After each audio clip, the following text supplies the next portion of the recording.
का कार्यकाल बढ़ा दिया गया है। केंद्र सरकार ने ये कार्यकाल बढ़ाया है।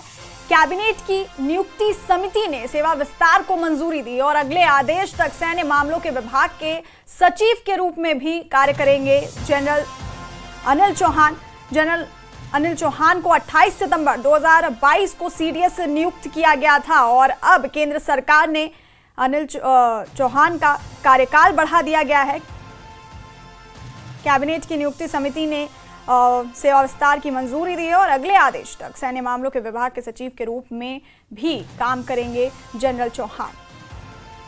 बड़ी खबर इस वक्त की आपको बता रहे हैं, केंद्र सरकार ने सीडीएस अनिल चौहान का कार्यकाल बढ़ा दिया है और कैबिनेट की नियुक्ति समिति ने सेवा विस्तार को मंजूरी दी है। अगले आदेश तक सैन्य मामलों के विभाग के सचिव के रूप में भी काम करेंगे। जनरल चौहान को 28 सितंबर 2022 को सीडीएस नियुक्त किया गया था और अब उनका कार्यकाल बढ़ा दिया गया है।